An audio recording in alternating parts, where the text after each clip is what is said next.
Salve nação, vamos chegar com todas as informações do Flamengo que enfrenta o Maricá pelo Campeonato Carioca. Ayrton Lucas está de volta, Gerson também e Felipe Luiz bate cabeça. Será que ele vai colocar a equipe reserva ou titular neste confronto? Já chega, participa e deixa a sua opinião nos comentários.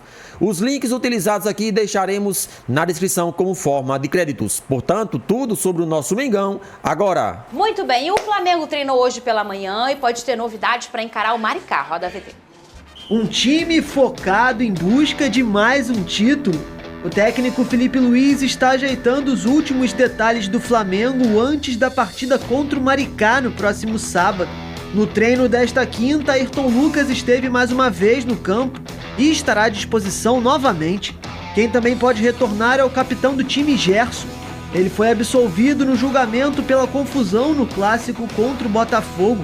Já o zagueiro Cleiton pegou 4 jogos de suspensão e, como já cumpriu um, só poderia retornar ao time caso o rubro-negro avance à final do estadual. Michael, Juninho e Alexandro seguem se recuperando de lesão e não tiveram um prazo de retorno divulgado.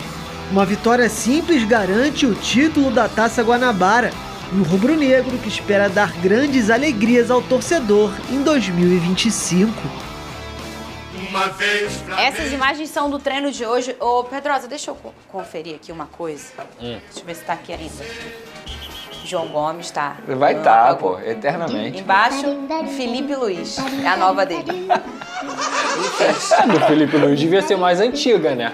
Não, mas porque... eu acho que o amor dele é... assim, amor não tem jeito, cara. Entende, você não escolhe, né? A tatuagem na nuca do VD tá intacta. Ele só ganhou teu coração depois que ele parou, né? Ele vem conquistando, não vou negar, não. Não vou negar, não. A gente percebe. Se ele acha que vai me conquistar assim, ele tá no caminho certo. Se vai, ele é casado, hein, ô Pedrosa? Provavelmente. Pô, bem casado. Olha ele tava aí, com a esposa no Rio Open, não tava?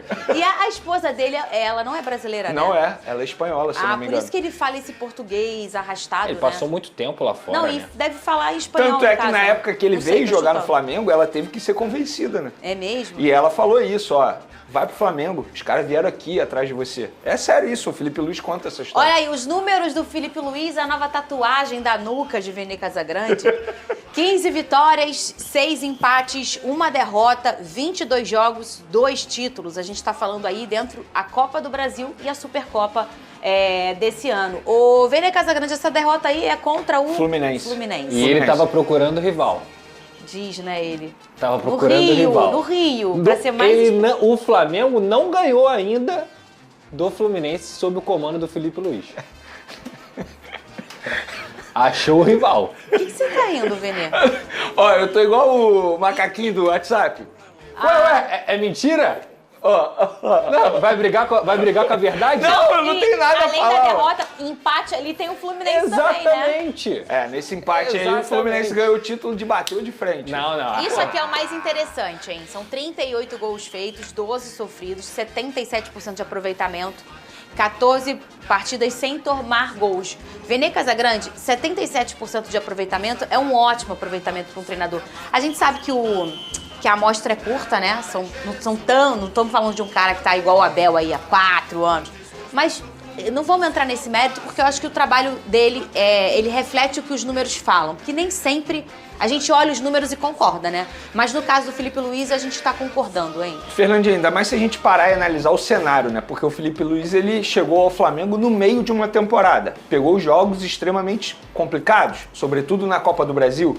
E quando a gente fala que o Felipe Luiz foi campeão da Copa do Brasil, ele foi campeão da Copa do Brasil. E chegar para substituir o Tite. Exatamente, ele teve que passar de um Corinthians, que estava numa crescente muito grande. Ele teve que encarar a adversidade. A expulsão logo no começo do jogo do Bruno Henrique. E ali ele mostrou que ele é um profissional preparado, capacitado para assumir o Flamengo. Assim que teve a expulsão, ele já tinha a estratégia montada. E a gente pode ver dentro de campo aí um Flamengo, seja reserva, seja titular, seja alternativo. um Flamengo jogando um bom futebol. Claro, estamos falando de um campeonato carioca, que ele mesmo trata como uma pré-temporada de luxo, mas independentemente disso, a gente vê outros clubes grandes aí que não conseguem ter esse mesmo aproveitamento, essa mesma exibição. Eu vou repetir o que eu falei aí anteriormente. Para mim, hoje, o Flamengo joga o melhor futebol brasileiro. Claro, início de temporada, é muito cedo para dizer se vai ganhar muitos títulos, mas continuo com a ideia. O Flamengo pode não ganhar todos os títulos, mas ganhar do Flamengo hoje é extremamente difícil. Eu tenho certeza que os adversários hoje respeitam muito mais o Flamengo com o técnico Filipe Luís. É um baita trabalho que ele vem fazendo, inclusive a própria diretoria já tem a intenção de buscar uma renovação de contrato com ele, dar uma valorização salarial, porque o contrato dele vai até dezembro, ou seja, um contrato curto e obviamente o salário dele não deve ser alto, porque ele chegou ali, ele estava no sub-20, então assim, óbvio que a diretoria vai conversar com o Filipe Luís, então eu acho que é um treinador que tem tudo para dar certo, e eu fico feliz por ser um treinador brasileiro, né? Porque a gente vive mencionando que treinadores brasileiros não conseguem mais fazer um bom trabalho, e tá aí o Filipe Luís da nova geração. Essa pergunta que eu vou fazer pro nosso careca de HD. Raciocina aqui comigo, esse eu tô ficando totoca da cabeça, eu acho que não. A gente encontra hoje um jogo do Palmeiras, o Botafogo com o Arthur Jorge, até quando tinha o Luiz Castro, um jogo com uma intensidade diferente. Você vê que ela é importada, infelizmente, né? A gente vê um tipo de jogo, não é que é melhor ou pior, um tipo de jogo diferente. E o que mais chama atenção é o volume, com a agressividade, aquela forma intensa de jogar, com muita ofensividade e, claro, ali com as suas, a sua forma de se defender, mas sempre pensando pra frente. Mas a intensidade sendo a maior característica. E a gente vê sempre isso no Brasil com treinadores que vieram de fora. A gente viu, começa com o Jorge Jesus, depois vem o Abel, aí tem o Luiz, tem o Caixinha, tem o Arthur Jorge com aquele Botafogo do ano passado que era super intenso. E eu acho que hoje o único que faz, sendo brasileiro, esse estilo de jogo intenso, que é o que a gente vê do Flamengo, um padrão tático flexível, mas um padrão, um jeito de jogar único, com intensidade é o Filipe Luís. Me lembra algum brasileiro hoje, treinador aqui no Brasil, que tenha essa característica?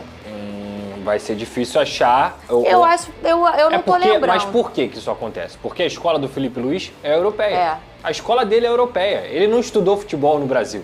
Ele estudou futebol lá fora, porque por toda a bagagem que ele teve, pela reta final de carreira dele, que ele teve o Jorge Jesus como grande mentor dele também. Obviamente ele tirou as licenças aqui da CBF e tudo mais, deve ter aprendido, mas assim, a nossa escola de formadores de treinadores não é uma escola magnífica. Muito pelo contrário, hoje a maior escola de treinadores do mundo é lá em Portugal, que é justamente quem faz mais sucesso aqui.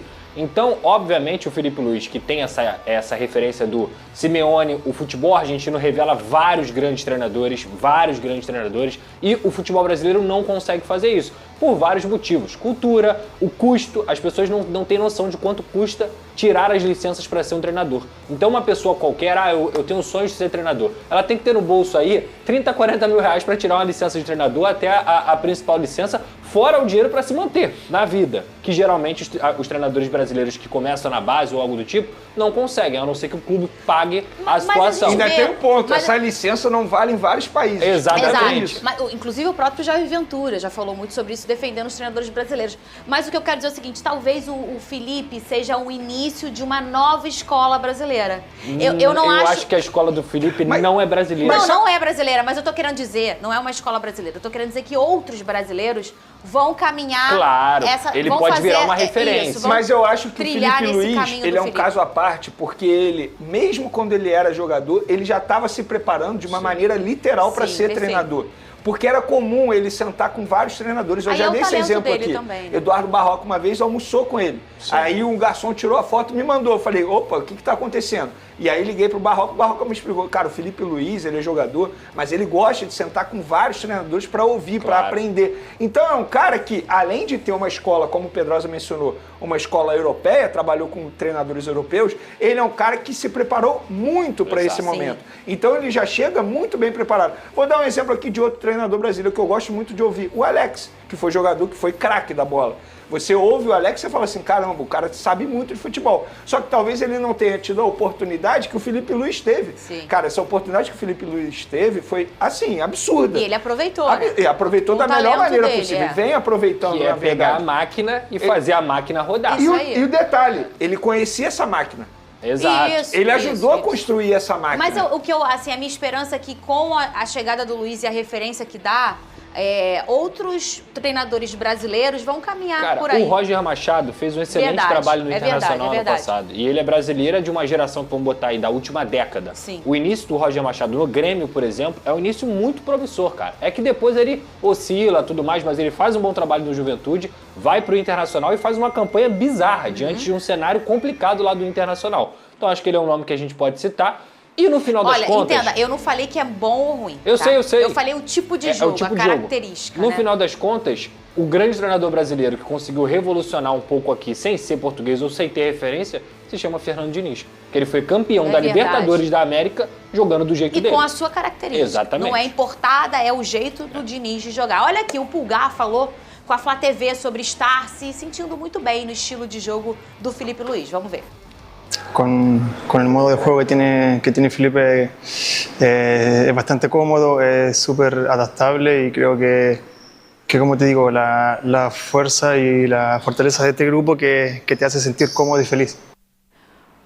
Muito bem, tá aí o Pulgar que foi, não foi, vai, não vai, fica, não fica, ficou. Hein, ô Vene Quer dizer, a gente não pode dizer isso ainda, não, né? O contrato dele é até dezembro, aí depende de uma negociação. O que eu posso dizer para o torcedor rubro-negro é que o Flamengo já tem tudo pronto para apresentar o empresário dele, que chega ainda nesse mês aqui ao Rio de Janeiro para conversar com a diretoria. O Flamengo vai oferecer 3 anos de contrato para ele e, obviamente, uma valorização salarial. Ele vai aceitar? Aí eu não sei, não tem como eu adivinhar. Então é isso aí, galera. Vamos fazer um resumo das principais notícias do Flamengo, né, neste dia 20 de fevereiro de 2025. Nosso Mengão que tem 2 dias de preparação para este jogo contra o Maricá. Jogo esse que termina a fase preliminar, vamos dizer assim, inicia a fase mata-mata. Os 4 primeiros disputarão a semi do Campeonato Carioca. Então vamos trazer aqui, fazer um resumo das principais notícias do Flamengo. O Flamengo venceu o Vasco por 2-0 em jogo válido pela 10ª rodada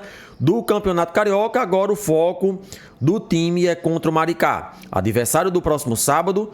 Então o nosso Mengão tem a real possibilidade aí de conquistar o 2º título na temporada. O Flamengo que conquistou a Supercopa do Brasil, bateu o Botafogo, placar 3-1, em uma partida bastante consistente, uma partida bastante otimista para o torcedor rubro-negro, e assim já dá continuidade e pode ser campeão agora da Taça Guanabara. Se o Flamengo for campeão da Taça Guanabara, tem a vantagem de jogar por 2 empates na semi do Campeonato Carioca.